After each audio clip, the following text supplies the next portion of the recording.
What's going on, everybody? This is MDENT313, and I'm back at y'all with another one. Listen, I'm here with some unfortunate news today. You know, as a sports fan, as a human being anyway, as a human being, period.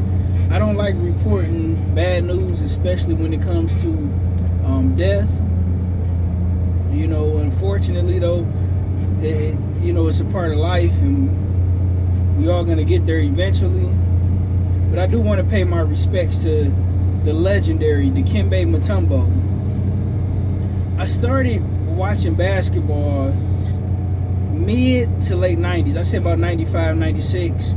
At that time, I was 9 years old. I was born in 87. I caught Michael Jordan's last 3 championships, right?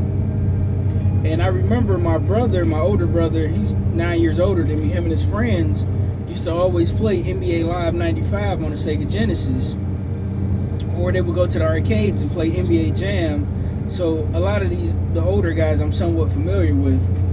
But when it comes to Dikembe Mutombo, rest in peace, I first gained knowledge of him because the Denver Nuggets team he played on was, at least the first time that, of my knowledge, I'm not saying it never happened before, but was either the first team or one of the first teams to go into the playoffs as an 8th seed and eliminate the number 1 seed. It rarely ever happens in sports, and that was one of the times I can remember it happening. I think back then, the first 2 rounds of the playoffs were, if I'm not mistaken, were 5-game series, and they eliminated the Seattle Supersonics that had the legendary Gary Payton and the legendary Sean Kemp, Detlef Schrempf, and George Karl was the coach, if I'm not mistaken.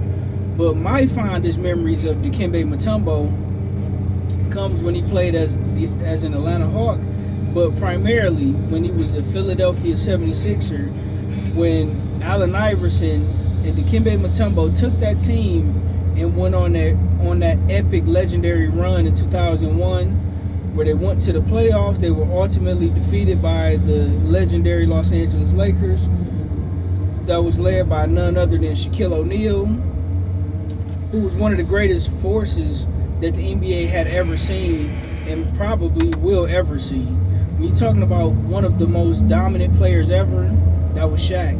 And Dikembe Mutombo, believe it or not, he held his own against Shaq, and he played relatively well. He always played defense the right way, not just as an individual defender, but as a help defender.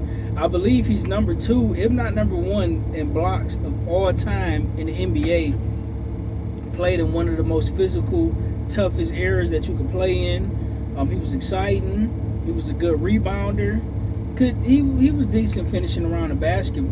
But man, his legendary finger wave will never be forgotten, man. You go in the paint, and Dikembe Mutombo would absolutely demonstrate. You come in the paint, coming up soft, coming up with them finger rolls, your shit getting sent to the 4th row.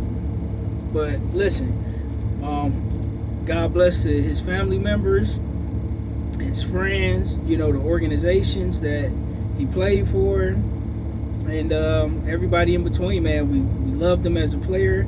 I wish I had an opportunity to meet him as a fan of the sport of basketball, as a sports fan, period. He seemed like one of the most nice and kind men you will ever meet in your life.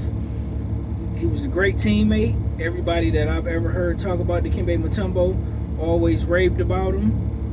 And listen, man, gone but never forgotten. God bless to you, your family. May you rest in peace. And we appreciate everything that you gave us. And with that being said, ladies and gentlemen, I'll be back later. Peace.